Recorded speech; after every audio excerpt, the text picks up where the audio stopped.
6, anti-corruption compliance for companies, large companies, companies we consider large companies. Hello, Michelle. Hi, Lola. Great to be here with you. And thank you for all the back-end work you're doing on Ethics First as well. Super exciting stuff. Thank you so much. Well, I'm learning so much also from watching the expertise that is Lola, but I'm also very excited to be here working on Ethics First and to share my knowledge today. Excellent. Well, so we have you working with us on training about anti-corruption compliance for large companies. This will be the first training on that subtopic, and it's a subtopic because the module 3, which is the core material on anti-corruption compliance for for large companies or companies in global value chains, really provides the core content of our anti-corruption compliance training. And then module 6, which focuses on large companies, builds on that. So because this is the first training, which we're trying to keep this under 4 hours because all of it is virtual, there'll be a lot of information in here that you're familiar with from module 3, but then we try to add more perspective on how large companies compliance will differ or should differ. So it's a pleasure to have Michelle, give her expertise to this, because Michelle comes from a background of compliance with large companies operating, in Latin America and in the US and in other countries as well. So that's a good segue to have Michelle introduce herself, because that was a short introduction to Michelle. But hey, I'm Lola Adekonye. You know me. I'm an attorney by training and a compliance expert by experience. And I lead the business integrity and anti-corruption programs for Africa at SIPE. I'm a senior program officer. So my name is Michelle Crimes, and you did hear that correctly. My last name is Crimes, and I'm also an attorney. So it's Crimes with a Y, not an I, yes, though. it is Crimes with a Y. So it's slightly different, but it still sounds the same. So it's always my last name is quite entertaining as an attorney. So as Lola's already mentioned, I am an attorney by training as well. My background falls into anti-corruption and rule of law. I did that for many years. And then I switched over my career a little bit and took a direction towards compliance. I've worked on FCPA, SEC investigations. So I've worked on a lot of the larger investigations that came out of Latin America over the last, I'd say, decade, from Walmart, Lava Jato. There were some others that you may have heard about related to not Lava Jato, I'm sorry, the Samarco dam break, if you know anything about that, which was BPH and Valero. I've worked on a lot of those investigations, looking at large multinational corporations. I usually fell on the end of after there was a violation and after there was some sort of investigation going on. But a lot of that really does feed into my knowledge about what needs to happen on the prevention side. Yeah, absolutely. And let's talk about that. Okay, so before we jump right in, you would have seen this collection of diagrams, and just in case it never got explained at any point, I just want to quickly point out what this means. So you'll see this on all the TOT materials, you'll see this on the training manual, and essentially what it means, or what it does is, or tells you, is for every training material you get during the TOT, you can adapt them to use them in training of your clients in your countries, right? So what we do is, for the training material, we often try to have a trainer's manual, which gives you the under the hood back end information that you need to know to be able to convey the important learning lessons, or lessons to learn from that training material to a client or to a group of people that you're training.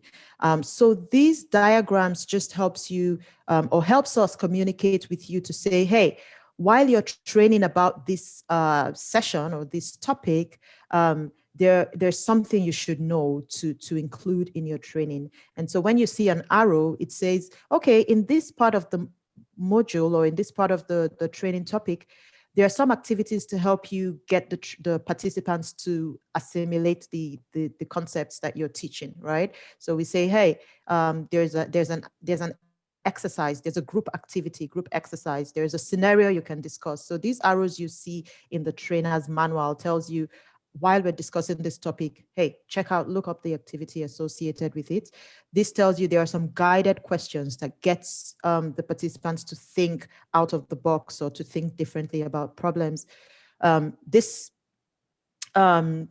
finger pointing, the index finger pointing, tells you that there are some tips and tactics that you can use to make sure that participants understand the concept in the way that you want them to understand it, in the sense that there are some concepts like facilitation payments where participants have a strong opinion about, or paying gifts, giving gifts, and whether it constitutes bribery. And so there are tips for trainers to try to stay. One that is very common is where you're talking about types of corruption, and participants dwell on public sector corruption or public sector efforts to curb corruption. And you need to be able to steer that conversation back to what is the responsibility of a business, of a company, to prevent corruption, and how that contributes to the conversation and the training. And then finally, tools. This tells you that, hey, there's a SIPE tool that helps participants in this area. A good one to refer to is the compliance evaluation tool, the SET, the self-evaluation toolkit, right? So when you're training about that, you see this, or the risk assessment matrix, right? These are tools that we've already developed to help the network. So when you're training on risk assessment, you might forget that, oh, there's something that I can commend to these participants to look up. And we have lots of those tools at SIPE that you'll be reminded to look up. So that's why you see this. And I'm just going to jump right in. So Michelle and I would essentially be having a conversation about these different topics. And we expect that when we meet you next week, I think we're meeting with you next week, Tuesday or Wednesday, you would be able to ask questions. We'll go over some of these topics again, and we'll be able to talk more with you about some of the scenarios that we'll discuss today. Okay. So the first thing we start to talk about is really what guidelines are there on the measures, compliance measures that large companies should have, right? What are the baseline guidelines? And we had a great conversation about this, Michelle and I, and did quite some research. And the interesting thing to note is that the guidelines out there about how companies, what adequate measures are, if we're borrowing from this SFO's UKBA guidelines, or UKBA is required, that's the UK Bribery Act's requirements for companies to have adequate measures to prevent corruption. What do adequate measures mean? And in the context of a company, a large company, how can they have adequate measures? Now, a large company with operations in multiple countries, right? So let's start with, at the bottom, multiplicity of places of operations. A company that is a US company but has operations in different parts of Europe, or in Latin America, which is considered high risk, or in Africa, different parts of Africa, that's a large company. Now, what would you expect the compliance program to look like for a company that has operations scattered around the world like that? Different regimes for compliance, different cultures. What should the guidelines include? A company that's listed on an exchange, it's traded on the New York Stock Exchange or the London Stock Exchange, which means that it has shareholders and investors who expect a certain standard of management and disclosure and responsibility from the company's managers. What should the compliance program of a company like that look like? Because one of the basic reasons why companies must have compliance measures is their duty of care, or their fiduciary duty to their owners. The company structure. If the company has a board, it has middle managers, and it has frontline managers, first line of defense folks.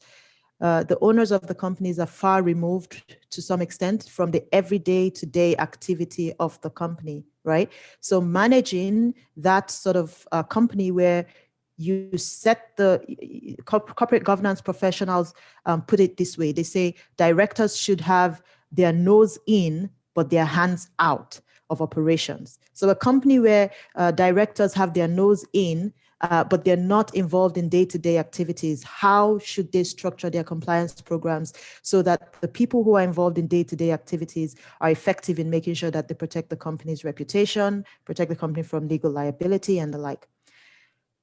The more employees you have, the more risks you have. We talked about this this week. If you think about the 10-80-10 principle, and I'm taking you back to module 3, I'm taking you back to module 4 when we talked about third-party risk management. The more employees a company has, the more nominal number of 10% there will be. The 10-80-10 principle briefly is really the principle where it's become a principle now, but it started with lots and lots and lots of surveys that have been over time corroborated every time, that every time you take a cross-section of people and survey them, put them in a controlled environment and put them outside of a controlled environment, you always find that there are always that 10% that will never compromise their ethical standards. But you have a 10% that are always going to compromise regardless of whether you have controls or not. I don't know if you heard about that, Michelle, if you heard about the 10-80-10 principle, right? No, but that sounds pretty much correct. Like you'll have people who will always follow the rules. You'll have people who will always look for ways to get around it. Always. Yeah, it's a small margin of difference, yes, where, it's the 10%, it's only, less than a percentage point where you have, more or less in every given test that's been done. But you have the 80% of people who are swayed by the circumstances or the rules, whether there's an opportunity, whether they will, the Maslow's hierarchy of moral development rings through here. So basically, if a large company has 200 employees, the 10% who would never follow the rules, my math is quite bad, but that's about 20, if I'm correct, right? That's about 20 people compared to a small company that has 10 employees. It's just one person that's the main 10% risk right there. If we interpret it literally. So the larger the population of a company, the higher risk the company has, and then also the company turnover. As they say, more money, more problems. And I never thought that I would refer to a rap slogan here, but hey, so in terms of a large company, you're thinking about this in terms of compliance. Some people think about it in terms of risks. That's very true and very appropriate. But as compliance managers, we're thinking about it in the context of compliance. So with all of these dynamics, what should our compliance programs look like? And this is where I want to leave it open to say what other dynamics are there that you can think of about large companies that, should make them think about compliance in a different way from a small company or a company that operates in one location. And some people would say, and Michelle, I guess you might have a good take on this. Some people would say, cybersecurity risks, because since the pandemic, for instance, we have experienced having to work with our partners in different countries much more closely than we did before, and relying on and the information technology quite a bit, and the risks have increased really since then. So tell me what others you think. No, well, I was going to say I agree with that, because I think a lot of the new risks are sort of falling into that category, because a lot of financial data, information, lots of information, things getting shared over sort of electronic databases. We're using Zooms. And so I think that's one of the larger risks. I was also going to point out that when you think about also larger corporations and sort of one of the criteria being that they trade, right, that they're listed someplace, if you think about all of the larger scandals that you hear about, most of the time, part of the reason that you hear about it and the prolonged litigation around it is because there's been some sort of fraud connected to their reporting, right? So that reporting where they're listed becomes key and becomes important, because those become the documents, right? That later on someone will point to and say, this is the start of the fraud, right? There might be other things going on, but that will be the number one thing that will be pointed to. Right. That's true. We've seen that in quite a few cases. And so, you really touch on the first point here. The challenges for large companies, because the first one, so you're talking about fraud or listed companies.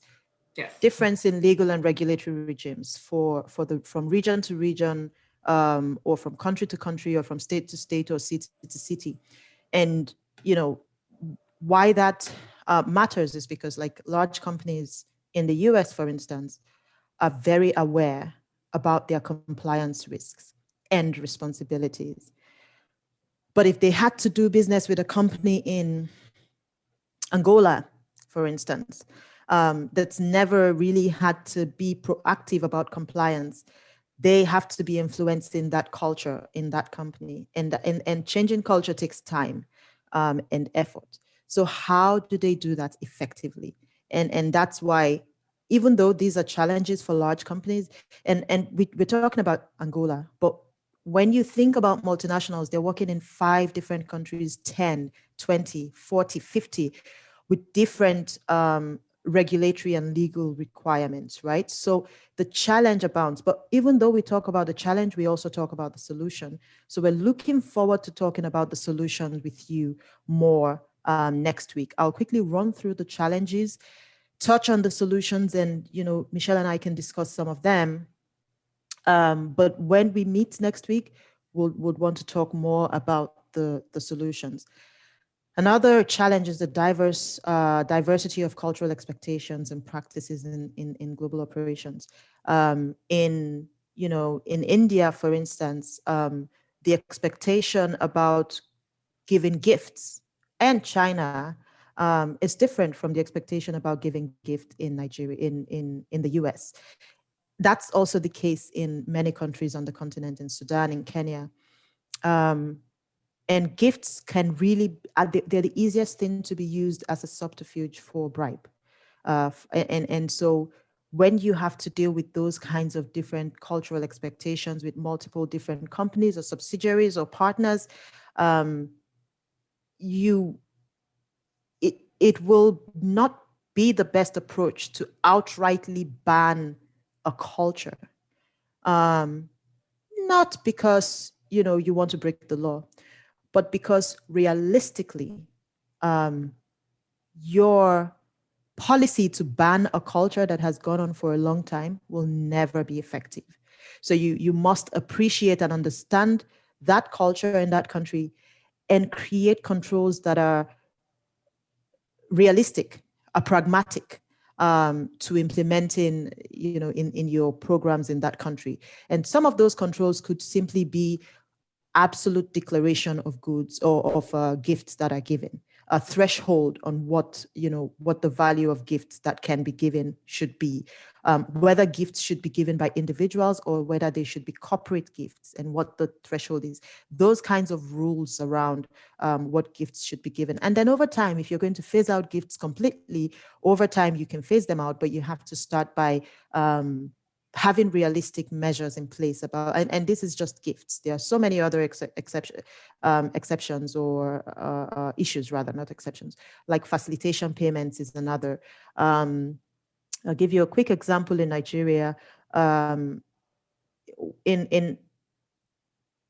volatile regions, companies work in a few volatile regions in Nigeria, especially in the oil and gas space, for example.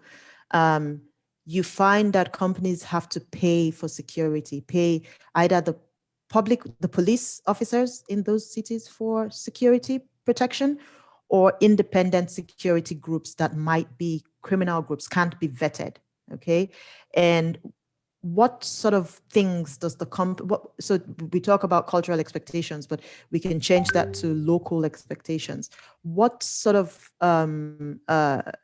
considerations should a company make when they're working in a volatile region and they have to make sure that their employees and their assets are secure, because it's just so unsafe to do business there, and the police will not protect you unless you pay them. Remember, the police is a public service, right? So paying the police already raises a red flag. And so those sorts of considerations would include absolute disclosure, having your compliance team make sure that they understand why you're doing it. And I guess, Michelle, Latin America might be a good place if you can think of a scenario also where these kinds of challenges arise.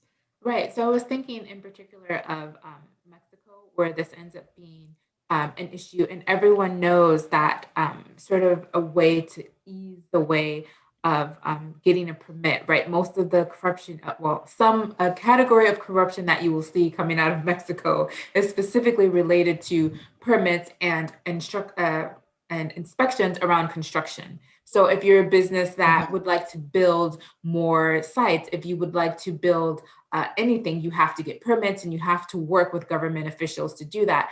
And it's sort of everyone knows that if you would like your permit to be approved faster, quicker, well, there's a way to do that. And there's also an expectation to do that. So you see a lot of sort of issues around how do we give gifts? How do we give payments? How can we, a lot of the corruption that you'll see specifically around this are all of the different ways that people sort of get at doing that, because there's a cultural expectation.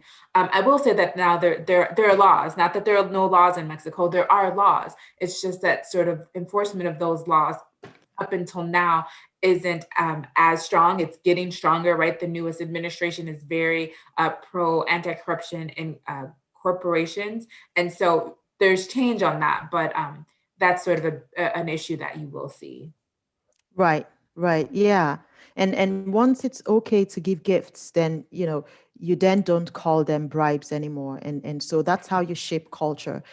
So large companies have to deal with these things. The board of directors, the headquarters of the company may be in the US and may be very well sensitized to not giving public officials gifts. But if the cultural expectations and just, culture, it's strategy for breakfast, as to quote Peter Drucker, right? And I'll talk about an example of how culture makes a difference in how employees and people interact with what corruption and unethical decisions are. Please remind me to give an example about this, Michelle. It's a really good example. So yes, finally, limited compliance resources, but growing compliance obligations. It's a challenge, and also it's a challenge to be innovative, right? To be innovative, to be efficient. And then disintegrated operational structure with limited capacity for scalability and untapped innovation in many of these countries where compliance, many of these companies where compliance is under-resourced, you will struggle with innovation, right? And we can talk about that a whole lot more. So these are some of the things that large companies, or these are some of the factors that we consider for large companies. When you're consulting or training a large company, you want to be thinking about this. It's a large company. It has a huge turnover. It has all of those factors we've discussed. Well, and these are some of the challenges you will hear. I promise you, anytime you have a training and you want to talk about, when you have a training, the large companies that come to your training will already have a compliance program, right? So that's why we're not talking you through module 3, building a policy, doing a risk assessment. No, they would already have that. What they would want to know is, these are our challenges. These are the challenges to our compliance programs. How can you help us? And that's why we're taking you through what we consider a large company and what their challenges are. And then we're talking about what you should know that they should prioritize. So these, if you take a plethora of challenges from large companies in your training, you can put them into any of these 4 buckets. And please, if you find an additional bucket, let us know in the network. But an example of an exercise you can do is, don't show them this slide, ask them to write down 3, 4, 5 challenges to their compliance programs, and then put up these 4 factors, put them up on the board on different chats, and have them group the challenges they have, make them write the challenges on Post-its, have them group the challenges into any of these 4 buckets. And anyone that doesn't fit, they should put it in a parking lot and have a separate bucket for it. And then start talking through the solutions. So we'll talk through the solutions next week. We'll talk through all of those solutions you see in the tree and add more solutions to that. And it's safe to skip here and go straight to it. And we'll talk through the solutions when we get here too, okay? The Zespri case, I invite you to read before next week so that we can use that as the case study to talk through some of the solutions that Zespri should have or could have implemented to address these 4 high-level challenges. Yep. And all of that was just to say, the resources and guidelines that you see out there factored in those challenges to large multinationals. And that's why you have the US Department of Justice guidelines. There are several of them, and you have links to them. Very important authoritative documents to read. You have the Bribery Act guidance also on the SFO website. You have the World Bank's integrity compliance guidelines also. That's pliable. The integrity compliance guidelines of the World Bank is pliable and adaptable for small companies. And you have these other soft law guidelines, I'll call them, by their instruments more like, including the SIPE one. And very quickly, when you think about a compliance program, these are some of the areas where, if you don't have a policy around, it's important to make sure that you have a policy around, these aspects of the business. But this is just an example to show what departments or units exist in a large business. There will always, a small company may merge a lot of these functions. There's finance, there's accounting, or there could be finance and accounting. Often it's finance and strategic planning, and then accounting is a separate department. But you'll definitely have all of these departments, most likely, and some more. And it's important to know that there should be policies to guide how employees operate throughout the company, and also guide functions in some of these, or all of the departments in the large company. And finally, this brings us to what SIPE has described as the ideal or basic parts of a compliance program.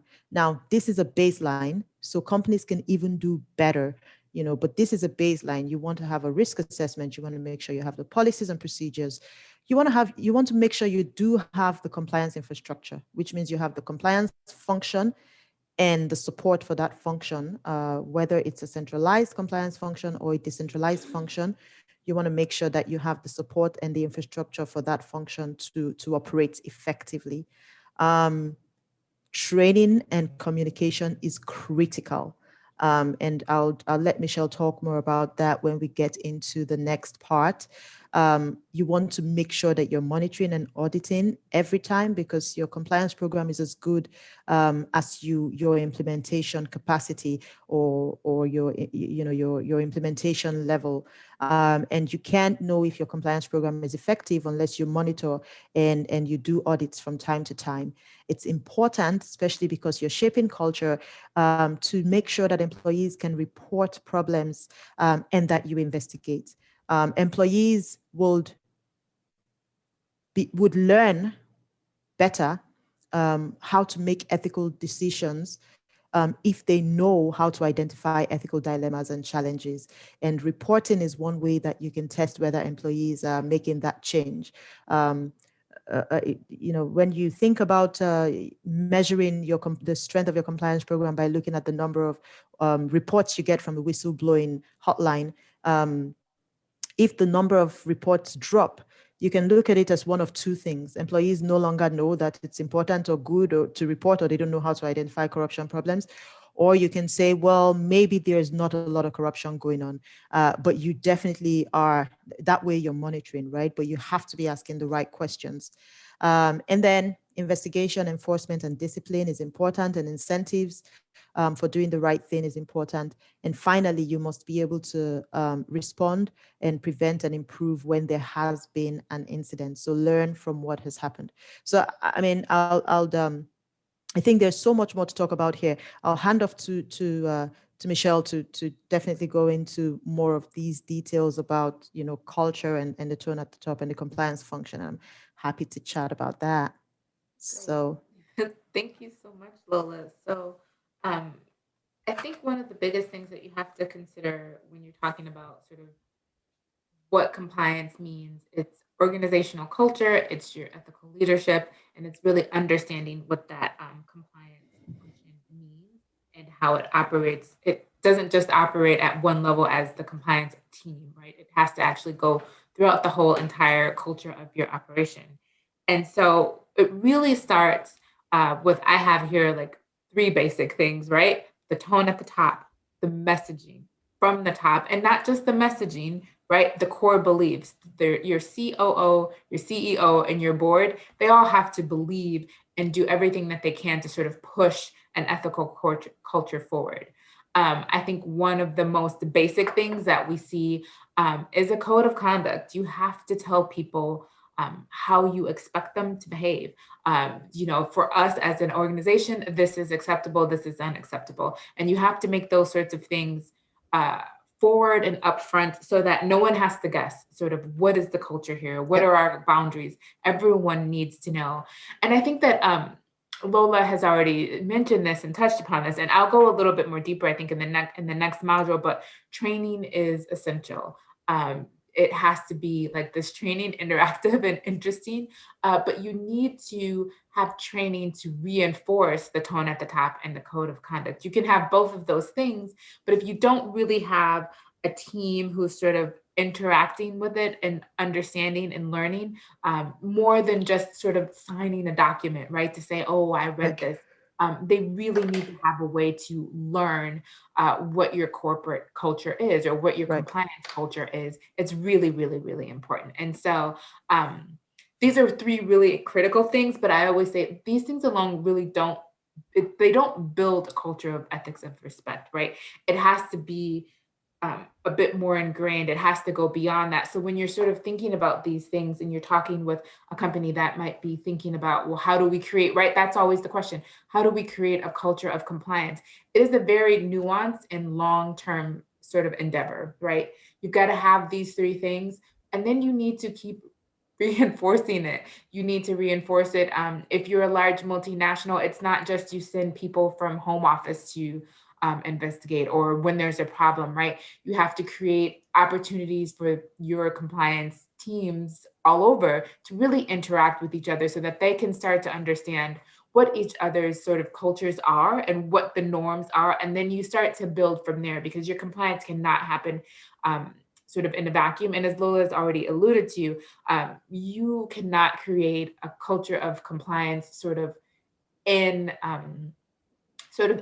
defiance of a of culture. Like you won't be able to do that. People will just find, quite frankly, ways to get around it. And so you want to find a way to be respectful of a culture and traditions and practices that happen regularly, and you need to comply. So these are really two important things I think you want to keep in mind as you're helping a company. So Michelle, I think it's so interesting that you put it that way, because two things, just to add to that, is one of our partners put it very nicely. I think it was a borrowed quote. She said, if you don't make an organizational culture for your company, if you don't enforce an organizational culture for your company, your employees would make one for themselves. Mm-hmm. If you have no culture, then your employees would make one.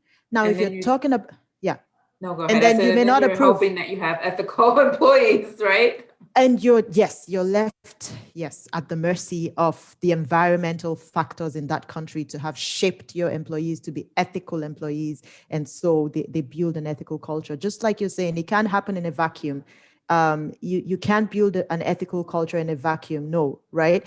And then the other thing to say also is, there's the notion that doing business in Africa is difficult to do business in Africa without being corrupt. There's the idea that because it's African, it will likely be corrupt. But I think African businesses, African multinationals, right? There are multinationals in Africa, the MTNs and the Dangotes, and the Safarikoms.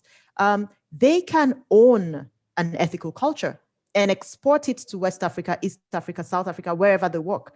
It doesn't always have to be a US company because of the FCPA exposure importing ethical culture to a subsidiary in the continent. No, a partner in Ethiopia once asked that, how do we as an Ethiopian company try to avoid investors who are unethical from investing in our company, right?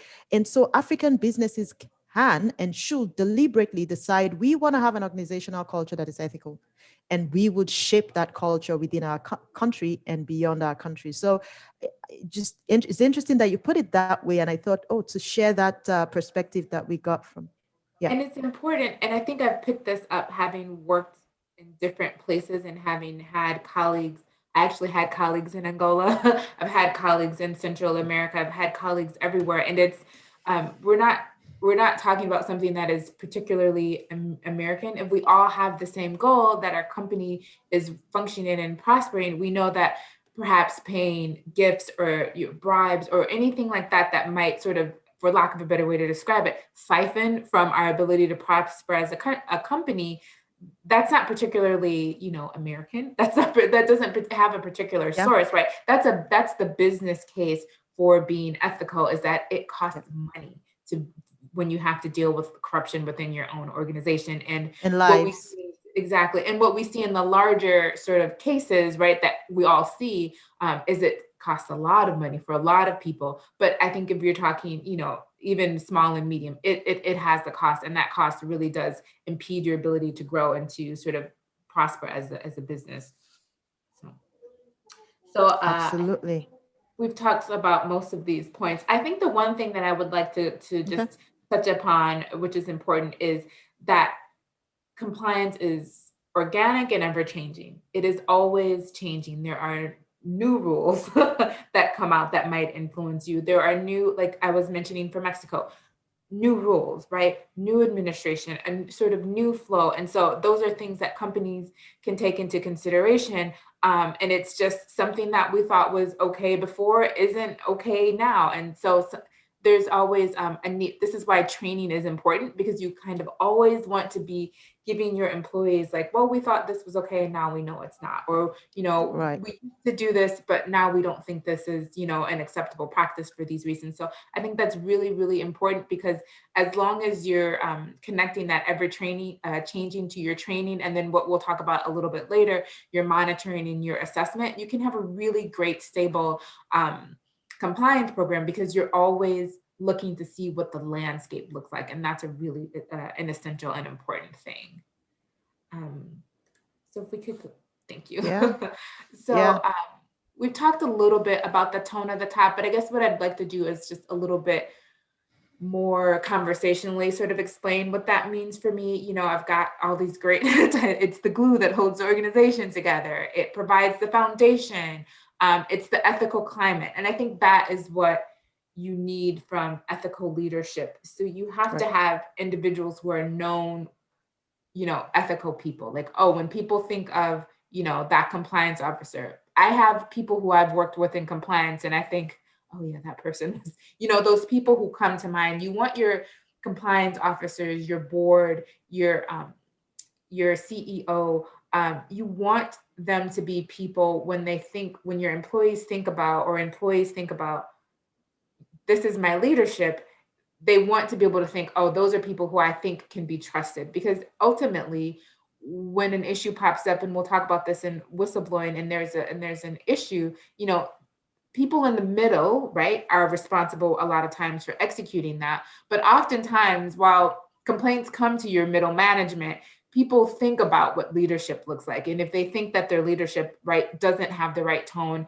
isn't carrying the flag in a way that represents ethics, or in a great way, people, that 10% that we talked about, they're going to do what they're going to do. But that percent and that 80, those are going to be the people who might think, well, and waffle, and then you have an issue, right? Because they didn't perceive something despite all the training. So at the end of the day, what that leadership looks like has a lot of impact, because what leadership looks like is really what sets the tone and standard. And if people don't remember all of their training, they'll think, oh, but my COO wants me to do this. And it's amazing how that happens. So it's something to really, really keep in perspective. Right. In module 3, we talk about how leadership inspires the behavior of all employees, and they can reinforce positively or negatively the attitudes or actions of employees. If there's a very interesting video that we should share actually after this. It's a interesting video done by the Hong Kong Anti-Corruption Commission, and it shows how this CEO always talks about integrity first, ethics first, but his actions don't reflect that. right? Mm. He doesn't encourage his employees, especially his children who are on the board, to go to the anti-corruption compliance and ethics and integrity trainings. He doesn't fire people who are clearly violating laws who are in leadership, right? But every time he has a meeting, everybody knows his slogan: integrity, ethics first, or something like that, right? But Right. so yeah, so you're absolutely right, and that influenced how all the employees behave. And because I've seen it sort of when you do interviews, it's like, so you've signed a policy, I have your training records here, right? You can have all the documentation that says this person went to training, so they know the policy, but what sticks is what they actually see leadership doing. And I think that really sets sort of like helps us talk about this next slide here. It's the attitude about norms and expectation, right? And so that comes from the top. It also comes honestly from your middle management, because they end up being the flag bearers for a lot of this. Middle management, along with your compliance teams, they are the people who will get the reports. They are the people who will do the investigations. The first signs of a red flag will come to a manager in some department, and that they need to be the person who can think, I've gotten this report. You need to have everyone up the chain feel that they understand norms and attitudes about behavior. And this is what I often talk about as more than checklist culture, right? We've talked a lot about from checklist to culture. How do you do it? What are the mechanisms? And honestly, like I've said, it's a long-term endeavor, but it's also about that tone, because when you've got someone who's thinking about, do I do this or do I do right? That 80%, we want them to really have something to refer to, not just on paper, right? But also sort of in their mind's eye. And that's why having the right attitudes and expressing those attitudes regularly, quarterly, to be honest with you, in an email or in a meeting, needs to happen quite frankly. Okay, we're on track. Yeah, I think we're on track. Yeah, I think we are. We're doing good with time as well. So I think we've talked a little bit about the indirectly about benefits of having the right tone. I've talked about the fact that when you see a lot of big cases, at least that are FCPA driven, which are the ones that I'm the most familiar with, right? Those are driven by someone is upset that they've had a loss because you either underreported or overreported based on some sort of, corruption that was happening within your business. So that's the big thing, right? Money, that's always the thing. But it can go a little bit further beyond that, right? Like you want to be able to keep your ethical employees. You want to have increased employee engagement. Yep. So these are all important things that are part of these are the benefits. It's a very important, I think, business case for that. Yep. Okay, so so do you want us to talk about the challenges or go to the case studies? Well, I think it might be more interesting to maybe think about the challenges, and that might be something that we could come back and talk about a little bit when we're all together, if that's okay. But yeah, let's talk about the case study. Sure. Okay, so let's go to okay, so we have this case study, and we have the one we also discussed, which I could just talk about. We don't have it written down, but it's the one about the president of the business membership organization. So we can do this one and then do the other one, which is it's a hypothetical case, but it's an ongoing situation in a country in Africa. So okay. How would you like us to do well, this I'll one? talk a little bit about this one because this one touches on home for me, because my mother worked at Wells Fargo during this time, right?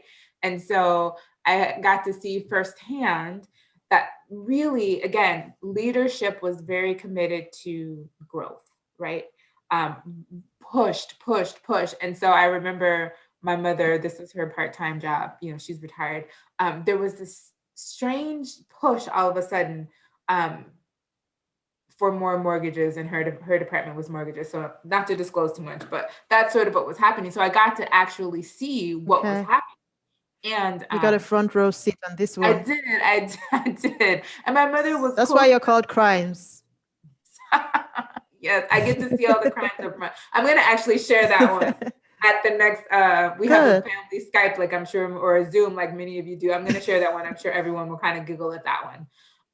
But is that what was happening is that what you could see is that employees who were kind of willing to just slightly took that tone and ran with it. Growth is the most important thing, right? They were sort of being rewarded as well for some of that behavior. But employees who were sort of, wait, like, but I've got this here, I've got this. Those employees were actually slowly but surely over time pushed out. And the part here about there was no feedback loop or dialogue to understand what employees were challenging, that challenges they're experiencing. That one was exactly what was happening, right? Is that there were a group of people who were like, this is not right? And there was no way to have a discussion about the fact that it wasn't reinforce. Right. Yeah. So that sort of reinforced that their behavior was the abnormal behavior, and the behavior of other individuals who were doing certain things was the correct behavior. So this one, when I saw that, I chuckled. you mentioned also that the managers are very critical, the tone at the middle, let's say, right? Because you were saying that they're the ones who receive the reports first, and what they do with the reports is critical. And the culture, the middle managers, the tone at the middle is also shaped by the tone at the top. If the tone at the top is really committed to ethical culture and integrity, they'll pass that on to the middle managers, and the middle managers know what to prioritize or escalate. So if they're hearing, they know how to get it from their teams. So if they are not hearing enough about something going on, and they suspect that, hey, there might be some kind of fraud going on with the junior team members, we need to have more meetings and understand if they have any gaps in their understanding about our ethical culture. And if they're hearing that, they will be the ones to escalate it. So here it looks like, the board level directors were not in touch with what was going on the front lines, but the middle managers were, the senior managers were, and they didn't hear enough about the challenges there until it escalated. It was a terrible situation for Wells Fargo. They got acquired, didn't they? No, I don't think. Are they currently? I don't think so. They're still standing, right? But they got in a lot of trouble. Was it a couple of years ago? And they fired a lot of people, and they had a very large payout. I'm also thinking how this, if you have time in your free time to maybe go back and sort of look at the pressure from the top, and then what middle management did in the Walmart case, and you can see a very, very similar pattern, right? There was pressure to grow, to develop, and so middle management executed, right? And so sometimes it's not always that people are unethical. I don't think that's a great way to think of it. It's that they were executing what they were being asked to do to the best of their ability within their cultural confines and context. Right. Yeah. I mean, just because you talked about the leadership style in that case, I moved also to Volkswagen, because they also had that sort of, leadership influence on the business side, the business sell and expand, and it got them into trouble. And I guess it's worth also noting that these are multinational companies, but they got into trouble in the US. And, the US is like several countries put together, if you think about it, though, but still it's a country, and they have the trouble they got into is from their operations in different states in the US. So this is a multinational that, if you think about it, yes, it's a multinational, but the trouble they got into was from their operations in one country because of their operations in multiple locations. And so when we think about large companies, it could be one company in Angola with a branch or operations in multiple districts. Okay, so when you're thinking about solution, how do you make sure that you're creating a compliance system that enables effective feedback from all of the employees in these different districts? And I think that's really important, because I think that at least for me, when I've had unethical things reported to me directly, because I was a middle manager, it's always from the person who feels that they can come to you and tell you something. As we'll talk a little bit when we talk about whistleblowers or people who are sort of raise red flags, there's a lot of risk for that person. And so you have to figure out the best way to incentivize that person to come to you with those scenarios. And the tone at the Yeah. top and your Yeah. middle managers really matter at that point. Absolutely. Okay, so we have that case that we can talk about. I think we're doing well for time. The additional perspective here really is in the context of large companies, large multinationals. And again, because the FCPA is the most, proactively enforced anti-corruption law out there that, involves actions of companies abroad, right? It really is about, how companies behave when they do business abroad. We have more resources from enforcement actions there, and that's why we always refer to it. Hopefully, there'll be more anti-corruption enforcement from the criminal law of the People's Republic of China, from the SAPENDU of France, and then anti-corruption laws in Africa. Hopefully there'll be more, but in our line of business, we want more law enforcement to help companies be shaped to do better. So in this context, I'm starting to refer to the FCPA cases, and we can authoritatively see that over time, 1999 to 2014, 75% of cases, FCPA cases, involved payments through intermediaries or third parties. In more recent times, it's about 90%. And I encourage you to go to this Stanford University's statistics website and just hover on this graph, and you'll see how many, the nominal numbers, but you see how many cases where companies have to pay bribes or people have to go to jail. How many of those cases involve the actions of third parties operating abroad? And so to really make sure that companies on the continent, and again, if it's an African company that does not have FCPA exposure, we're saying, hey, this is the best standard of practice. If you have decided to do something right, there's a quote in one of the site materials that says, I'll paraphrase, it's better not to have a compliance program at all than to have a sham compliance program.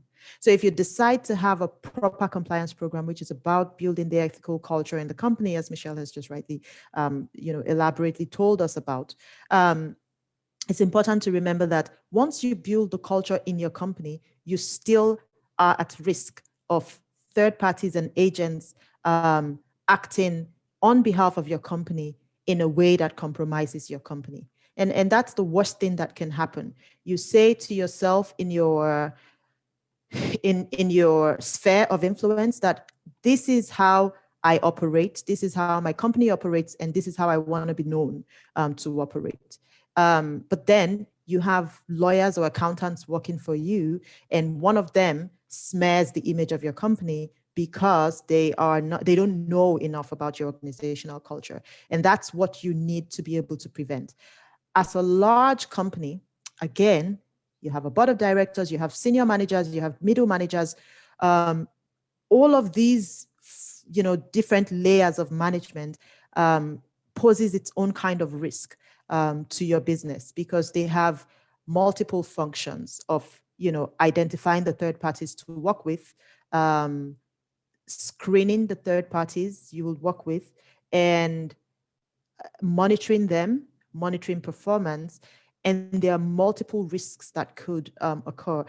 You also have business factors to consider, where time is of the essence for recruiting certain third parties in some cases.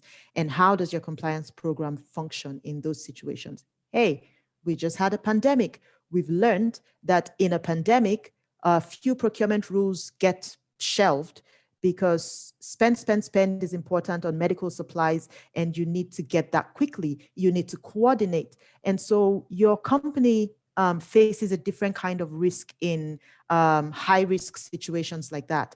What sort of protocols should you have in place as a large company for those kinds of situations? So this helps us, walk through the safeguards that a company should have in the onboarding life cycle of a third party, right?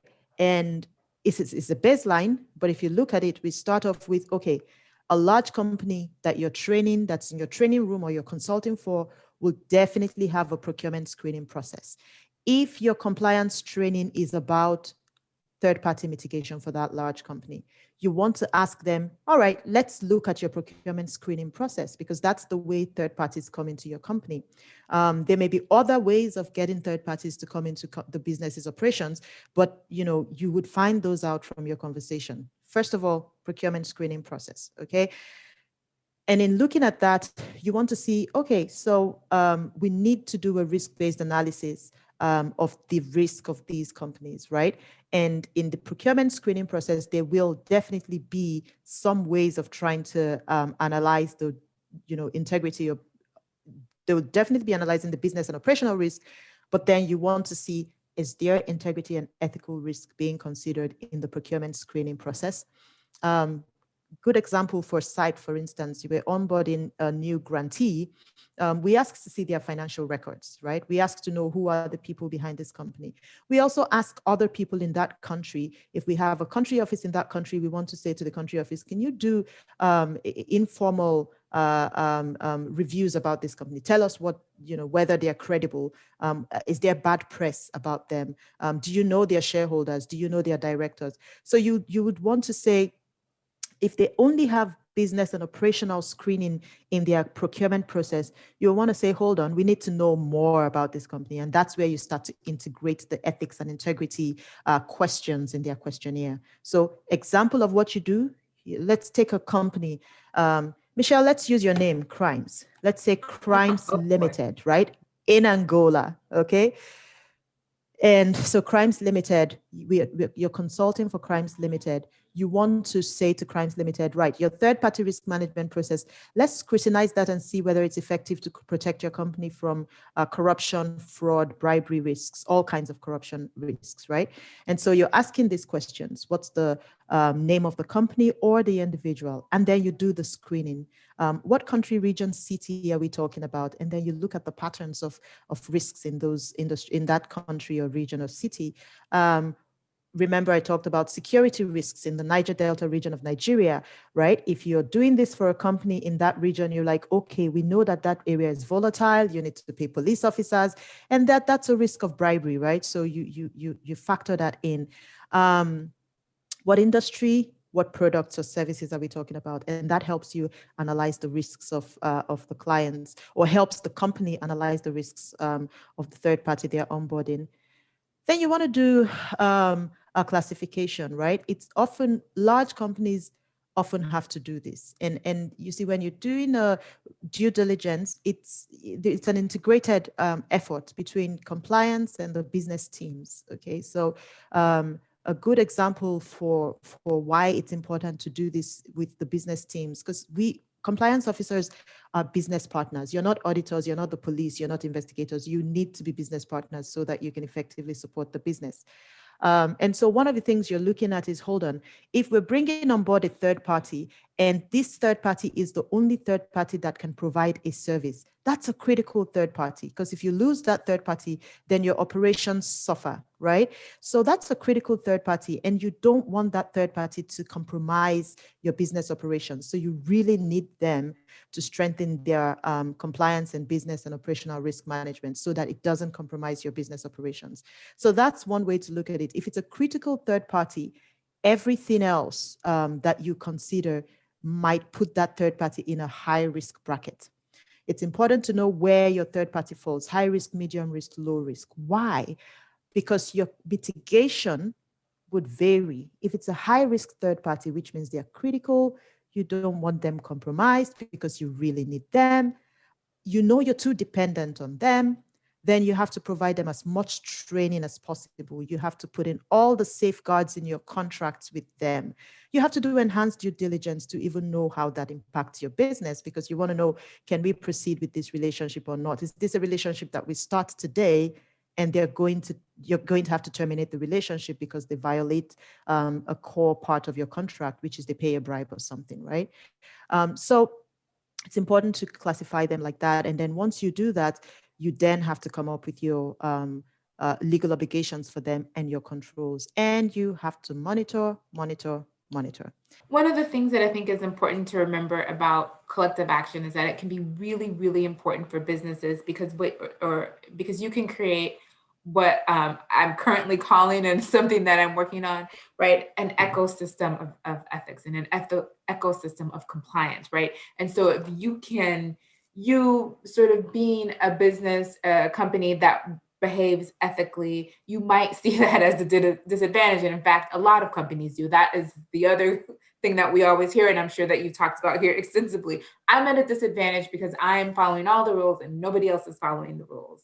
Well, one of the ways to sort of combat that and to work at changing that is to actually start to, again, a long-term endeavor to change the environment around you, to start bringing others with you, so that you can suddenly change your environment from one where you feel like you're the odd one out to one where you're the odd one in, right? Everyone is maybe looking to you to be the leader in compliance, and you start to create and curate and bring other companies in with you and expand out. And that can be a very powerful tool for a company, for a multinational anywhere, because now you've sort of, well, the way we like to say it, sometimes leveling the playing field, everyone's using the same set of rules, but then also you can maybe wield that sort of together as a collective group to maybe make changes where you are, not just as companies acting, but actually also interacting with the governments who are around you to push for more corporate compliance and more ethical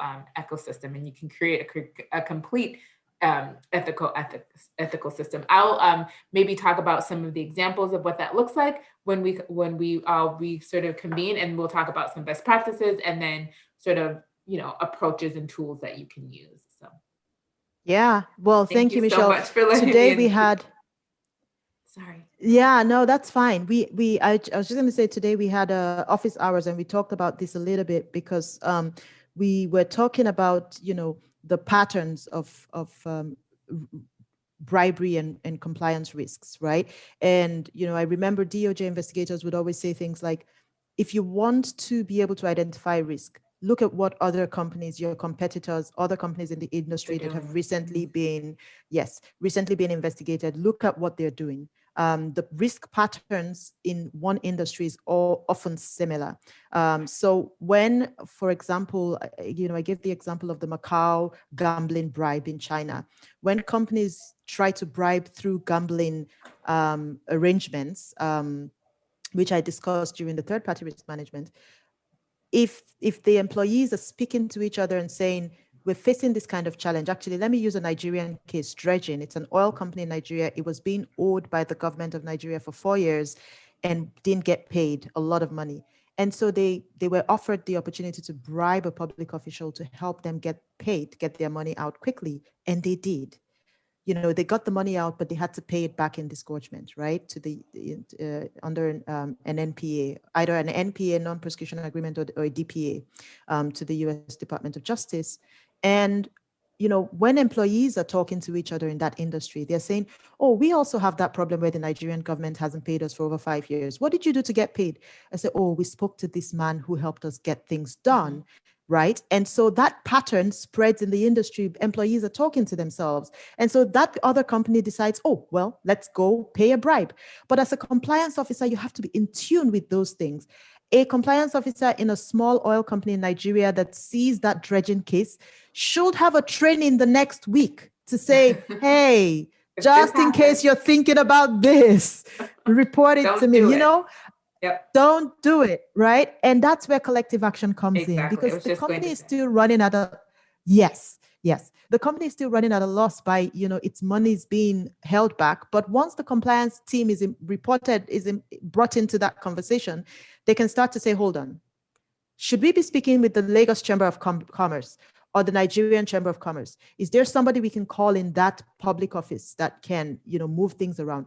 Should we consider going to the press? Last resort, but something you can consider.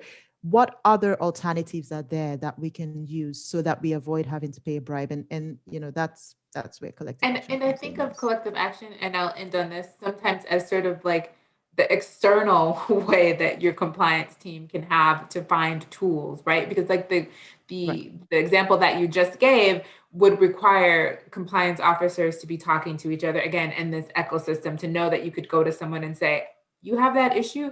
So what's your Yeah. tool? How are you addressing that? And that'll be Yeah. something that we can talk about what that looks like a little bit, the nuts and bolts. So Excellent. Well, thank you so much, Michelle. This has been fun. yes, it I look, has. yeah, I look forward to chatting and interacting with the rest of the team. What should we expect? I know we want them to study the Zespri case and get ready to talk about that.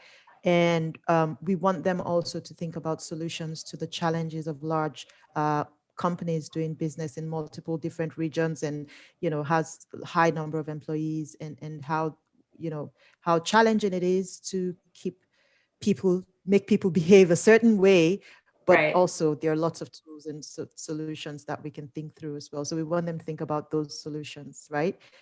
Is there any other reading we have for them before we And wrap up not that I'm aware today? of, we have the case studies at the end. I'd say maybe look at the case studies again, the slides, and maybe think about those a little bit more. We can talk about those more too when we're all together as a group. Excellent. Okay, sounds good.